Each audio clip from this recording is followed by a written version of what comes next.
I'm a pothead on a calorie deficit in my big bag bestie. Welcome back to another episode of What the Fuck Am I Gonna Eat That's High in Protein, Low in Calories. I know your big bag highs doesn't know what the fuck to make for dinner anymore. So here I am to help you make something healthy and fucking delicious. So lock the fuck in, bitch. And like the lazy bitch that I am, we're gonna keep this in one pan because there's nothing shittier than washing a bunch of dishes when you've been spending a fucking hour in the kitchen. You're gonna start off by grabbing your chicken breasts, chicken thighs, whatever it is you have. And since I only had chicken breast today and they were kind of frozen, who gives a fuck, we're still gonna make this. I went ahead and started boiling it. You're gonna add some salt, some garlic powder, some onion powder, a whole onion, some garlic, some fucking bay leaves, and you're gonna let that cook.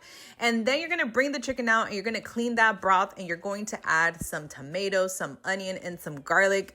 And you're just gonna let that fucking kind of simmer and that little kind of broth that we had with the chicken. And then we're gonna start seasoning with some more salt, paprika, a little bit of oregano, and a little bit of pepper. And once you notice that this has thickened up a little bit, we're gonna go ahead and add 1 cup of rice, and then you're gonna add an additional cup of chicken bone broth because this is gonna add some additional protein to our meal. And bitch, it's okay if it's a little bit watery. This is the whole motherfucking point. So once you're gonna add that bone broth, we're gonna go ahead and add the chicken back in here because I wanna let that shit cook all the way through and kind of shred itself.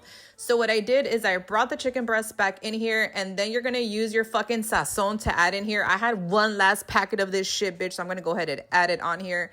It's gonna add a beautiful color, a beautiful fucking flavor, and also your chicken is gonna get nice and flavorful in here. So add that whole packet in here. I topped it off with some calabacitas because bitch, you should always find ways to add veggie into your fucking diet. You're not fucking 3 years old, you fucking toddler. And if you want to add other veggies, you absolutely can, but calabacitas is all I fucking had, so that's all I threw in here. So I also added some cilantro to top it off and give it some additional flavor. You're gonna let this simmer on low for about 35 minutes. As always, if you guys enjoy the recipes that I make for you, make sure to repost, like, comment, and follow so I can continue making these recipes for your bitch ass. I love you. Don't be a fat bitch.